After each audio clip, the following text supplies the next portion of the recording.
আসসালামু আলাইকুম এবং রিটাস ফার্মে আপনাদের সবাইকে স্বাগতম। আজকের ভিডিওটি আমাদের জন্য খুবই আনন্দের একটি দিন। অবশেষে আমরা নতুন করে দেশি মুরগির ব্রিডার ফার্ম শুরু করেছি। অনেক দিনের পরিকল্পনার পর আমরা নরসিংদী জেলা থেকে 30টি দেশি মুরগি এবং 5টি দেশি মোরগ সংগ্রহ করে আমাদের খামারে নিয়ে এসেছি।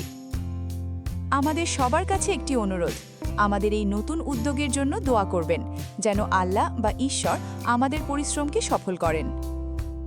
অনেকেই হয়তো ভাবছেন, এত দূর থেকে মুরগি কেন নিয়ে আসলাম? এর প্রধান কারণ হলো আমরা ভালো মানের, সুস্থ ও উন্নত ব্রিডের দেশি মুরগি সংগ্রহ করতে চেয়েছি।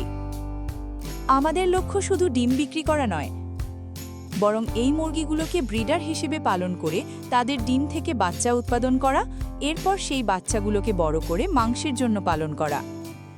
অর্থাৎ একই সাথে আমরা হ্যাচিং এবং মিট প্রোডাকশন দুইটি লক্ষ্য নিয়েই কাজ করব। ভবিষ্যতে যদি সবকিছু ভালোভাবে এগোয়, তাহলে ধীরে ধীরে এই খামার আরও বড় করার পরিকল্পনাও রয়েছে। আপনারা লক্ষ্য করলে দেখবেন, বর্তমানে মুরগিগুলো একটু দুর্বল এবং কিছুটা ক্লান্ত। এটা খুবই স্বাভাবিক, কারণ তারা অনেক দূরের পথ অতিক্রম করে আমাদের খামারে এসেছে। দীর্ঘ সময় পরিবহনে থাকার কারণে মুরগির শরীরে স্ট্রেস তৈরি হয়। এই সময় অনেক মুরগি ঠিকমতো খেতে চায় না, পানি কম পান করে এবং কিছুটা নিস্তেজ হয়ে যায়। তাই নতুন জায়গায় আনার পর প্রথম কয়েকদিন তাদের বিশেষ যত্ন নেওয়া খুবই গুরুত্বপূর্ণ। মুরগিগুলোকে দ্রুত সুস্থ করে তুলতে আমরা তাদের পানির সাথে কয়েকটি গুরুত্বপূর্ণ সাপোর্টিভ উপাদান দিয়েছি। প্রথমে লাইসোভিট দেওয়া হয়েছে। এটি শরীরের দুর্বলতা কাটাতে এবং দ্রুত শক্তি ফিরিয়ে আনতে সাহায্য করে।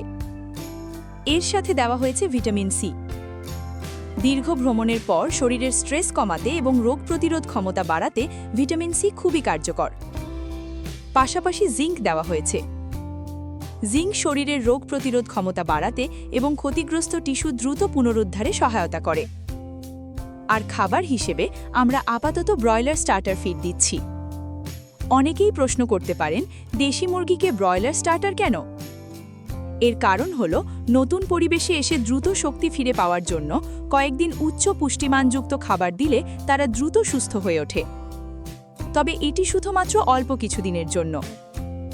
পরবর্তীতে আমরা ধীরে ধীরে দেশি মুরগির উপযোগী সুষম খাদ্যে নিয়ে যাব।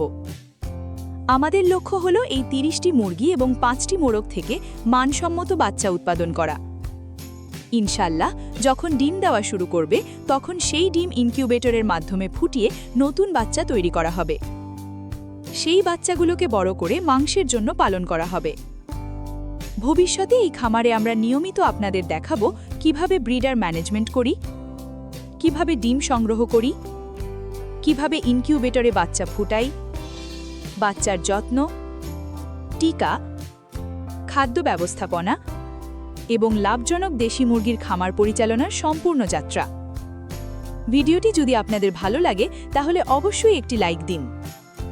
রিটাস ফার্মে নতুন হয়ে থাকলে এখনই সাবস্ক্রাইব করে পাশে থাকা বেল আইকনটি অন করে দিন, যাতে আমাদের পরবর্তী ভিডিওগুলো সবার আগে দেখতে পারেন। আপনাদের মূল্যবান মতামত কমেন্টে লিখে জানাতে ভুলবেন না। সবাই ভালো থাকুন, সুস্থ থাকুন। রিটাস ফার্মের সঙ্গে থাকুন। ধন্যবাদ।